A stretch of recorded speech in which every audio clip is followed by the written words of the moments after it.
haddaan ka warbixiyo xaaladda guud ee magaalada Baydhabo xaalka wuxuu yahay mid degan kadib markii maanta magaalada Baydhabo rabshado ay ka dhaceen ka tagow Sheekh Mukhtaar Row xiritaankiisa magaalada maanta waxaa ka dhacay xabadeen oo waliba ay ka dhasheen khasaaro dhimasho dhaawac isugu jiraan xaalka magaalada caawa wuxuu yahay mid degan walow inkastoo magaalada guud ahaanba ay xiran yihiin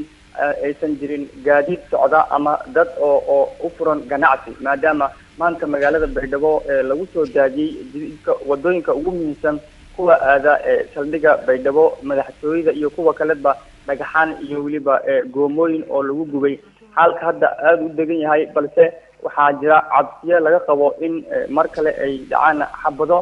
kuwaasi oo u dhaxeeya ciidamada laamaha amniga ee sugaya inta u dhaxaysa madaxtooyada iyo saldhiga booliska degmada Baydhabo oo aan waxba u kala xigin iyo waliba ciidamada taageersan Sheekh Mukhtaar Row Ali Mansuur oo maanta xarig loogu geystay gudaha magaalada Baydhabo magaalada inta ugu muhiimsan wadooyinkeeda waxay yihiin kuwa xiran ma jiraan wax dhaqdhaqaaqyo oo ay sameynayaan gaadiidka ama dadka gudaha magaalada Baydhabo ku ganacsada walow magaalada Baydhabo haweenadii hore ay ahayd ama sida caadiga ahayd ganacsi uu furnaa muddo ilaa waliba 6 haweenimo balse caawa magaalada waxay tahay mid ka qacayo kaliya qaac iyo waliba dhagaxaan ay buuxaan wadooyinka ugu muhiimsan magaalada Baydhabo kuwa taageersan Sheekh Mukhtaar Row magaalada waxay ka joogaan gadiga dambe oo waxay u diyaarsan yihiin in ay dagaal ku qaadaan inta u dhaxaysa saldhiga iyo waliba madaxtooyada walow hadda ciidamada dawladda federaalka kuwa koonfur galbeed ay dhufeysyo ugu jiraan inta u dhaxaysa saldhiga iyo waliba madaxtooyada inta la gaarin gudaha madaxtooyada walow mar aan soo dhaxmaray inta u dhaxaysa madaxtooyada saldhiga ay ahaayeen kuwa loogu jiro dhufeysyo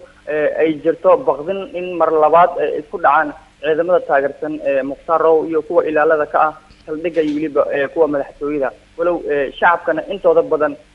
xaafadaha ku soo dhow madaxtooyada iyo saldhiga ay yihiin kuwa dhaqdhaqaaq ay joojiyeen oo magaalada dhinaca kalena waxa hadda ka socda ilaa hadda banaanbaxyo oo goomooyin iyo dhagxaan ay ku soo daadinayaan kuwa taageersan Sheekh Mukhtaar Row shacabka iyo waliba ciidamada taasi ayaa cabsi ku abuurtay shacabka ku nool magaalada Baydhabo gaar ahaan kuwa ku soo dhow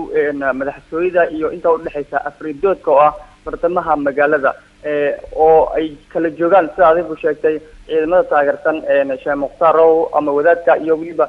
kuwa laamaha amniga iyo kuwa ilaaliya madaxtooyada iyo waliba saldhiga iyo divisionka oo ah meesha uu degan yahay taliyaha General Abdiraxmaan Aadan oo ah xafiiskiisa walow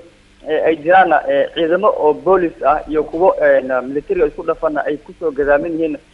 agaga ay taliyaha iyo waliba taliyaha degmada ay kulli taliyaha saldhiga degmada ay kulli yihiin inta u dhaxaysa madaxtooyada iyo waliba saldhiga degmada Baydhabo maanta markay socdeen xabadaha ama kolkii Sheekh Mukhtaar Row xariga loo geystay waxa xabadaha ay socdeen in ku dhow hal saac iyo bar waxay ahayd xabado oo marba dhinaca kale ay ka soo galayaan ciidamada taabacsan Sheekh Mukhtaar Row oo waliba saddexda dhinac ee madaxtooyada laga gala ama elboorka ku gadaamin min hal jeer ayay ka soo weerareen macquul waaye in mar labaad ama caawa ay dhacaan xabado taasi oo cadeynaysa dhufeysida iyo waliba ciidamada oo diyaarsan ciidamada taabacsan Sheekh Mukhtaar Row waliba ay joogaan gadiga kale ee magaalada Baydhabo